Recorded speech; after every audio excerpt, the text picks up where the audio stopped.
El camino recorrido por los pueblos y naciones indígenas originarias de Bolivia tiene una larga data histórica, debido a su existencia ancestral y la lucha constante por el ejercicio pleno de sus derechos y el respeto a la igualdad social, la lucha por sus reivindicaciones territoriales y el derecho a la libre determinación o autogobierno.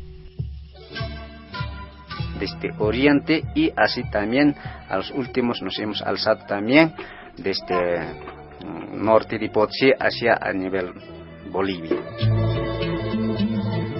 En 21 días hemos llegado hasta la ciudad de La Paz, para que los derechos de los pueblos indígenas estén dentro de la Constitución. Y queriendo un Estado plurinacional, donde todos los pueblos indígenas estemos dentro, porque Bolivia está conformada de los pueblos indígenas. Todos conocen a nivel mundial.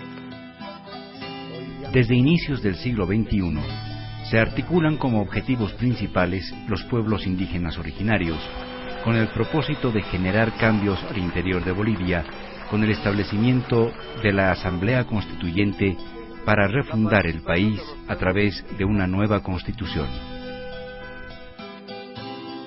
Nuestras propuestas han sido insertadas en la nueva constitución política del Estado. Primero, el tema de autonomías indígenas, el Estado plurinacional, la participación de los pueblos indígenas dentro de los procesos políticos, en la toma de poder, como los gobiernos regionales, departamentales y nacionales. Esta Asamblea Constituyente es resultado de la lucha de los pueblos indígenas originarios. Por esa razón, el movimiento indígena originario es el gestor principal de la Asamblea Constituyente.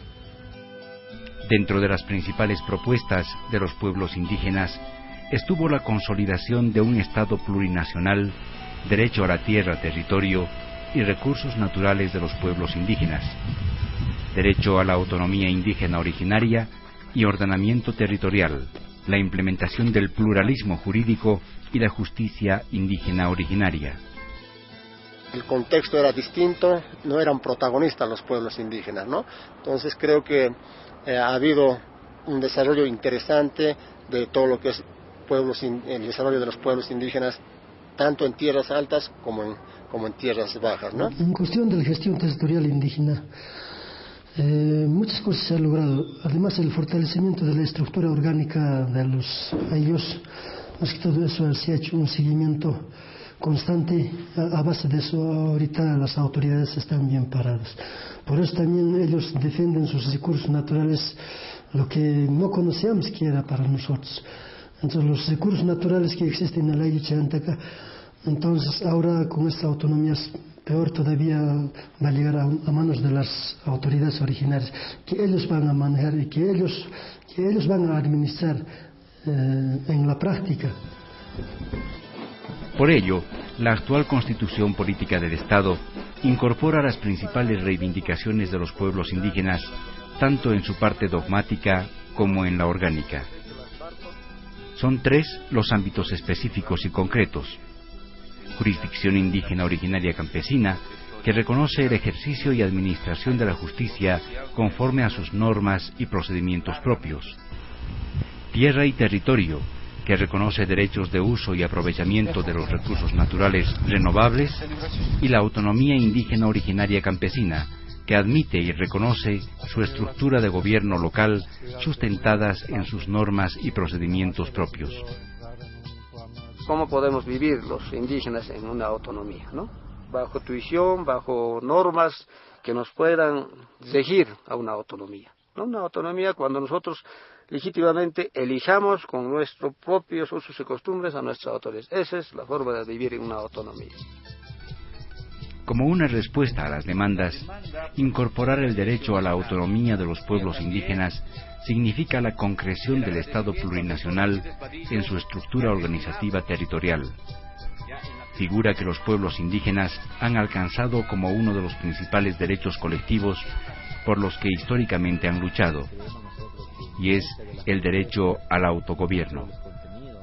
En este marco constitucional, el Gobierno emite la Ley 4021 de régimen electoral transitorio, que no tiene como propósito central la cuestión indígena, pero abre un camino legal para la implementación de la autonomía indígena originaria campesina por la vía de la conversión municipal. Ha sido para nosotros el gestión territorial indígena un inicio, en este caso, para hacer nuestro propio mundo, en este caso Jacachaca, ¿no? Nuestro propio vivencia que tenga su manejo y el proceso de trabajo que estamos. Actualmente ahora yo estoy en la parte de lo que es comisión, o sea que comité impulsor de autonomías en Jacachaca. Justo quedamos en anteriores meses. ¿Qué pasa? Este taller para mí no ha sido en vano, sino que han definido, por ejemplo, la gente sin necesidad que alguien diga, que ellos mismos se han tocado de corazón. Ahí definimos, había habido 4 tipos de autonomías de acuerdo a la Constitución Política del Estado, ¿no? Que los 2 nos favorecen serían municipio indígena y autonomía municipal y autonomía indígena. Ahora nosotros como marca Jacachaca ya definió para hacer una autonomía indígena dentro de marca Jacachaca. A ver, ¿qué estamos en ahí? Uno de los trabajos es, por ejemplo, desarrollar el plan de gestión. En este caso va a ser el plan de gestión, tal vez de decir va a ser originario de la marca Jacachaca. Uno de los trabajos que estamos es en eso. Y el otro, por ejemplo, que es en este caso el marco normativo que teníamos más antes, es que hemos estado con la institución ISALP haciendo difusión, todo aquello, que va a servir base para hacer un estatuto autonómico. Si bien algunas estructuras lograron mantenerse en la época del Incario, la imposición de las nuevas estructuras mediante las encomiendas, mitas, repartimientos, corregimientos, etc., se establecieron para mantener control sobre la población. Estos factores externos intentaron desestructurar el sistema existente. Pese a ello, los pueblos originarios, como estrategia para mantener su existencia, lograron una adopción coyuntural. Los elementos mencionados han generado en la población de los Ayllus la modificación de sus patrones de asentamiento, fragmentación de sus franjas étnicas verticales y desconocimiento de sus prácticas culturales, causando un debilitamiento en la lógica organizacional. Sin embargo, y pese a ello, la forma de organización originaria se mantuvo y logró constituirse en ciertos momentos históricos en torno a la autoridad originaria.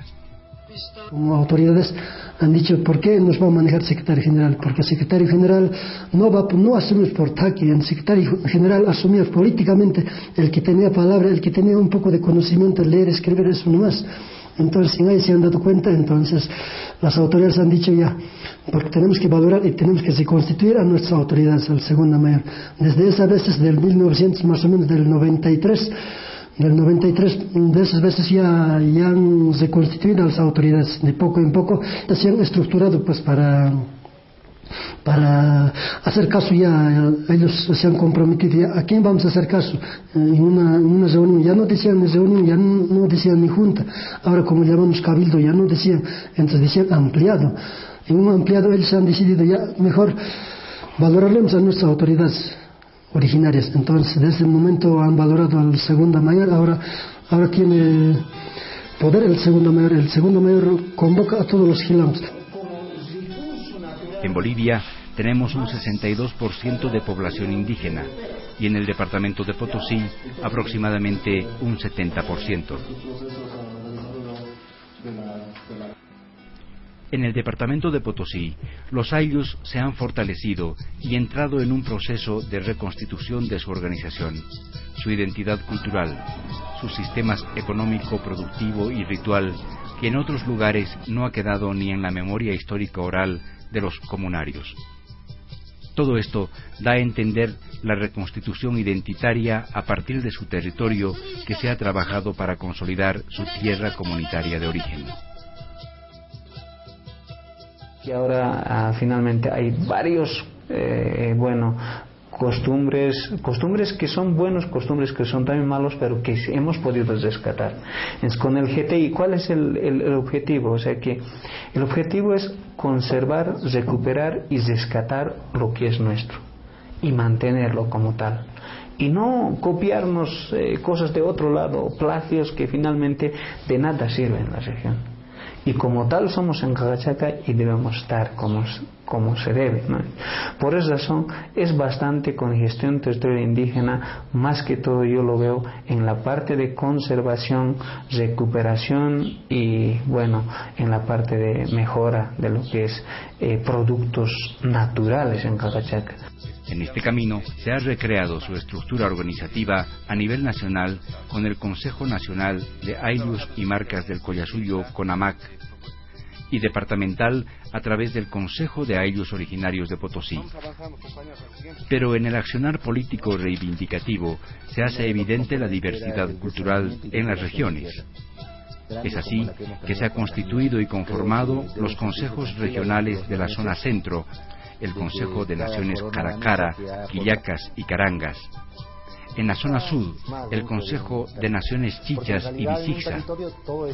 Y en la zona sudoeste, el Consejo de Ayllus Originarios Caracara, Quillacas y Lipi, del sudoeste potosino. El objetivo principal de la organización de FAO-INP es para reconstituir todo esto, lo que hemos dicho, territorialmente, reconstituir la estructura orgánica de los ayllus y también reconstituir también los recursos naturales, renovables, no renovables. Por cuanto la nueva Constitución Política del Estado, como producto de los movimientos indígenas, tiene como hito principal la Marcha por el Territorio y la Dignidad de 1990, iniciada por los pueblos y naciones de Tierras Bajas, dirigido por Sidov, conjuntamente Tierras Altas, a la cabeza del CONAMAC, demostrando la existencia innegable de las diferentes naciones que componen Bolivia. En este sentido, la configuración territorial en el departamento de Potosí, las configuraciones territoriales desde las tierras comunitarias de origen han generado en el movimiento originario nuevos escenarios para sus reivindicaciones, gestión de su territorio y participación política. Es decir, una representatividad, pero además un reconocimiento de los pueblos indígenas originarios a nivel local, regional y nacional. Es indudable la presencia indígena en lo que hace a educación, salud, en el ámbito municipal, ¿no? Cada vez una importancia más creciente, de una presencia débil en un primer momento, con participación política. Ahora se tienen municipios enteros con representación indígena y sobre el cual ellos pueden ejercer soberanía y defender de manera más contundente sus derechos. Dicha autonomía es comprendida por los pueblos como la capacidad para autogobernarse, que no puede estar aislada de un territorio donde pueda ser ejercida, un gobierno propio que posibilite los mecanismos necesarios para materializarla, que los valores e identidad cultural orienten su ejercicio en beneficio de los intereses colectivos.